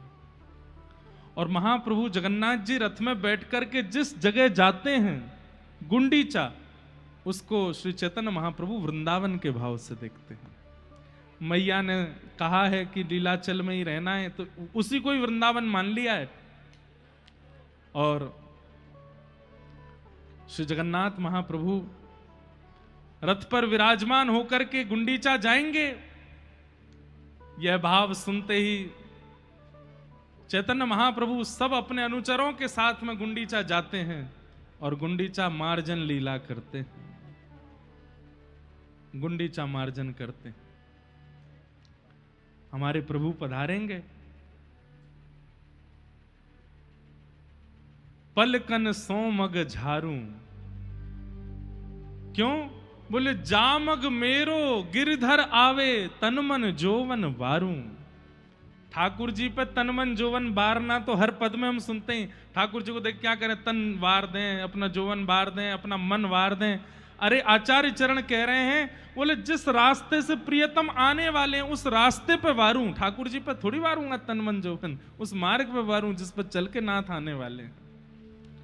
महाप्रभु जी गुंडीचा मार्जन करते हैं। जगन्नाथ रथ यात्रा की लीला सुनने के लिए ही 2 दिन चाहिए। चैतन्य महाप्रभु की गुंडीचा मार्जन लीला और जगन्नाथ यात्रा में वो कैसे नृत्य करते हैं महाप्रभु जी के। कहते हैं, आज थोड़ा थोड़ा मैं जल्दी जल्दी पढ़ रहा था, बड़े बड़े दल चल रहे हैं कीर्तन करते हुए महाप्रभु जी की रथ यात्रा के आगे, और जैसे ही जगन्नाथ महाप्रभु बाहर आते हैं, महाराज जी एक बहुत सुंदर भाव है, स्कंद पुराण में शायद कहीं ऐसा वर्णन है, अब हमको तो देखने को नहीं मिला, लेकिन कोई आचार्य चरण बता रहे थे कि प्रश्न करते हैं कि ये दारू ब्रह्म साक्षात परमात्मा है, इसके प्रमाण बताइए।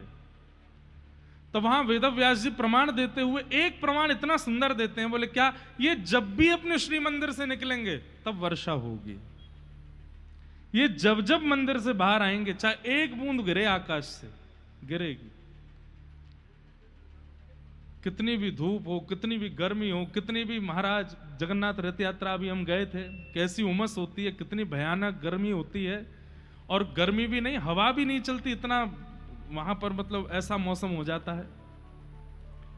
लेकिन महाप्रभु जी के श्री विग्रह पर जैसे ही सूर्य की पहली किरण पड़ती है, सूर्य को अपने भीतर इतना ऐसा भाव आने लग जाता है कि ये इतने कोमल महाप्रभु जी हैं, इनको मैं अपनी तीक्ष्ण तीक्ष्ण प्रकाश से कहीं मैं इनको रुग्ण ना कर दूं, मैं कहीं इनको पीड़ित ना कर दूं, तुरंत एक बूंद ही गिरे चाहे वर्षा होगी। महाप्रभु जी के आते ही वर्षा होती है, और इस बात का तो प्रत्यक्ष दृष्टा इस बार मैं था।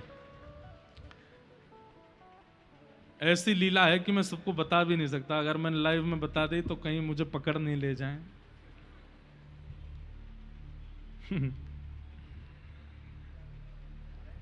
हाँ,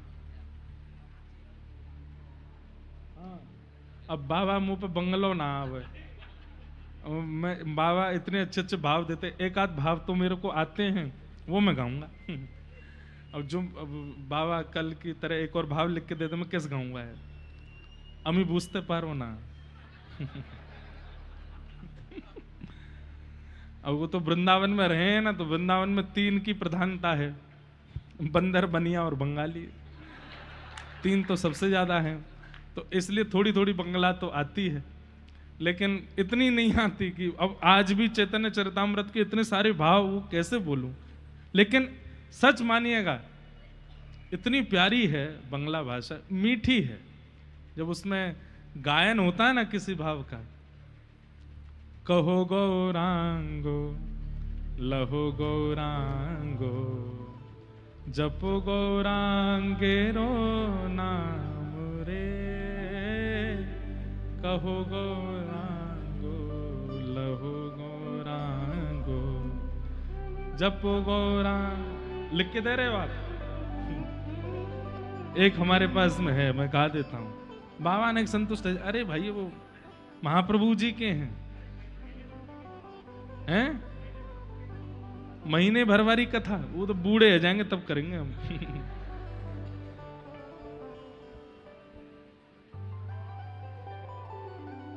वाह, जो कोई गौरांग भजेगा वही हमारा प्राण है, ऐसा कहते हैं।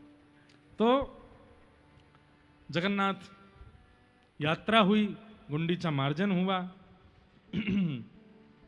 महाप्रभु जी ने इस बीच भी एक बार मन बनाया कि हम वृंदावन जाएं, परंतु इतनी भीड़ लग गई साथ में कि महाप्रभु जी फिर बीच रास्ता से वापस लौट आए।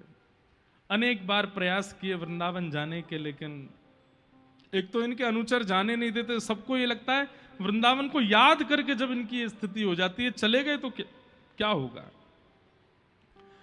अब तो महाराज महाप्रभु जी से सहन नहीं हुआ, इतने वृंदावन का वियोग अब सह नहीं पाए। इस बीच में 3 रथ यात्रा तो हो चुकी हैं और तीनों रथ यात्राएं बड़े आनंद से हो चुकी हैं। महाप्रभु जी ने अब तो ऐसी स्थिति हो गई, सबके आगे हाथ जोड़ दिए, बोले मैं आपके पांव पड़ूं, हाथ जोड़ूं, अगर आप चाहते हैं कि मेरे प्राण बचें तो मुझे एक बार वृंदावन जाने दो। और श्री चैतन्य महाप्रभु वृंदावन की यात्रा पर जाते हैं। प्रयाग में वहीं उनको फिर सनातन गोस्वामी उनको ज्ञानोपदेश करते हैं। प्रयाग से आप जैसे ही वृंदावन की ओर निकलते हैं, पहले मथुरा आया, वृंदावन इतनी दूर रह गया, ये कोई बोल भी जाता है तो उस भाव में आप मूर्छित होकर के गिर पड़ते हैं। आहा।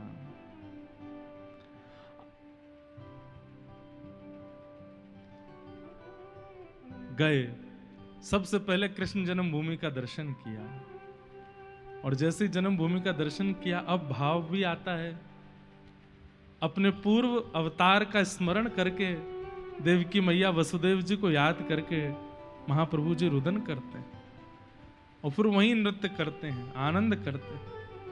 वहीं पास में वज्रनाभ जी के द्वारा निर्मित श्री केशव देव जी हैं, उनके पास जाकर के उनका दर्शन करते हैं। और महाप्रभु जी एक रात्रि वहां रुके, क्यों? क्योंकि कल एक बड़ी पावन तिथि है, उस तिथि में ही वृंदावन प्रवेश करना है, और उस तिथि का नाम है शरद पूर्णिमा। आहा, जैसे ही पूर्णिमा प्रारंभ हुई, जयते, हाँ हाँ, रास पूर्णिमा, हाँ, महाप्रभु जी पूर्णिमा के दिन प्रवेश करते हैं। जयति तेधिकं जन्मना व्रजः श्रयत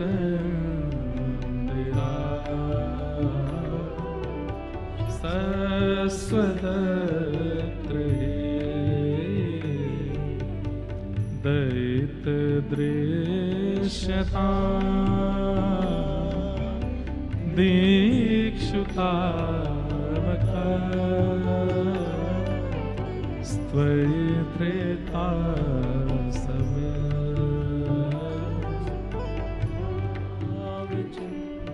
वृंदावन में भ्रमण करते हुए घूम रहे हैं। शरदुदासे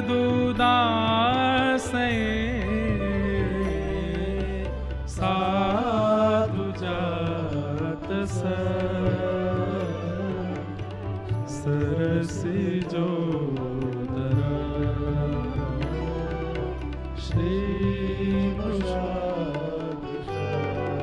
कहते हैं महाप्रभु जी जब वृंदावन में आए तो अब यहां तो वृंदावन प्रकट हुआ नहीं है अभी तक, कहीं कुछ है कहीं कुछ है, पर अब लोग तो नहीं जानते उसकी महिमा।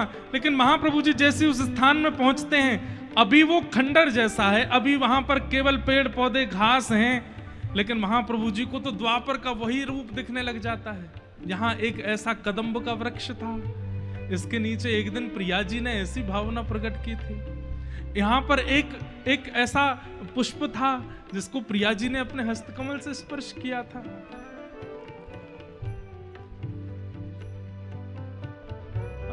एक बहुत सुंदर भाव है।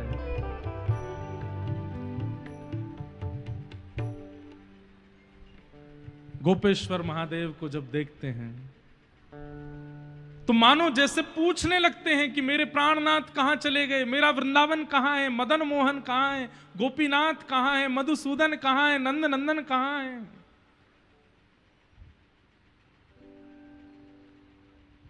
बोलो बोलो गोपेश्वर कोथाय अमार गोपीनाथ। बोलो बोलो गोपेश्वर कोथाय अमार गोपीनाथ। अमदे रामदे प्राण गौराय। अमदे रमदे प्राण गौराय। बोलो बोलो गोवर्धन कोथाय আমার गिरिधारी। बोलो बोलो गोवर्धन কোথায় আমার गिरिधारी। আমাদের प्राण गौराय। আমাদের प्राण गौराय। सब जगह पूछते हैं, गिरिराज जी से पूछ रहे हैं कि मेरे गिरधारी कहाँ हैं? हे गोपेश्वर, मेरे गोपीनाथ कहाँ हैं? बोलो बोलो वंशी वट कोथाय আমার वंशीधारी। बोलो बोलो वंशी वट कोथाय আমার वंशीधारी। ए वंशीवट, यहीं खड़े होकर के टेर सुनाते थे मधुसूदन, अपने अधर पर वेणु धारण करके यहीं विराजते थे। कहां है मेरे वंशीधारी? कहां है वो मुरली मनोहर? अमदेर प्राण गौराय। अमदेर प्राण गौराय।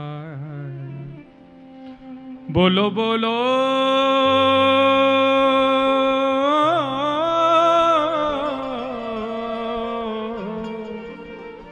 बोलो बोलो वृंदावन कोथाय আমার वृंदा विपिन।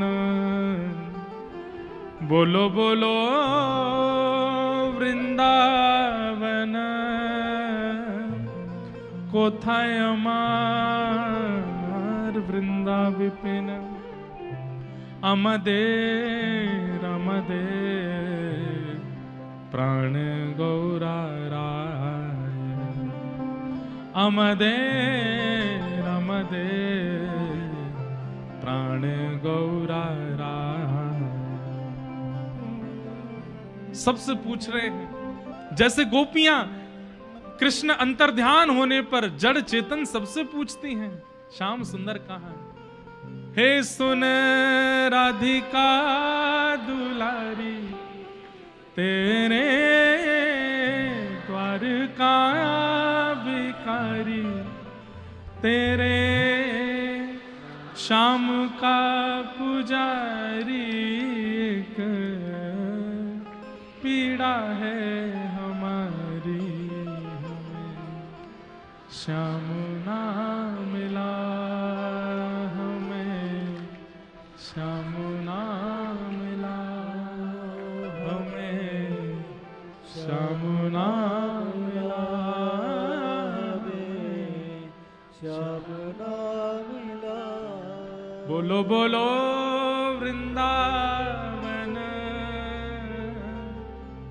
कोथाय আমার वृंदा विपिन। महाप्रभु जी ढूंढ रहे हैं सब जगह। हम सोचते थे कान्हा कहीं कुंजन में होगा, हम सोचते थे कान्हा कहीं कुंजन में होगा। ओ अभी तो मिलन का हमने सुख नहीं भोगा। अभी तो मिलन का हमने सुख नहीं भोगा। सुन के प्रेम की परिभाषा, सुन के प्रेम की परिभाषा मन में बंधी थी जो आशा, मन में बंधी थी जो आशा आशा हुई रे निराशा झूठी, दे गया दिलासा हमें, श्याम ना मिला हमें, श्याम ना हमें, श्याम ना श्याम ना मिला। महाप्रभु जी बोलो बोलो व्रज रज कोथाय अमार गोपालन। अरे आपके ऊपर ही तो जाते थे गैया चराने के लिए। अरे व्रज रज, तुम्हें पता होगा वो किधर की तरफ गए हैं, तुम बोलो ना। बोलो बोलो व्रज रज कोथाय अमार गोपालन। अमदे रामदे प्राण गौरा राय। अमदे रामदे प्राण गौरा राय। बोलो बोलो शरद चंद्र, गाइए बोलो बोलो शरद चंद्र कोथाय अमार राधा रमण। बोलो बोलो शरद चंद्र कोथाय अमार, देता है कन्हाई जिसे प्रेम की दशा, देता है कन्हाई जिसे प्रेम की दिशा। ओ, सब विधि उसकी लेता है परीक्षा। सब विधि उसकी लेता है परीक्षा। कैसे? कभी निकट बुलाए, कभी निकट बुलाए, कभी दूरियां बढ़ाए, कभी दूरियां बढ़ाए, कभी हंसाए रुलाए छलिया हाथ नहीं आए हमें, श्याम ना मिला हमें, श्याम ना मिला हमें, श्याम ना मिला हमें, श्याम ना मिला। बोलो बोलो शरद चंद्र कोथाय अमार राधा रमण। बोलो बोलो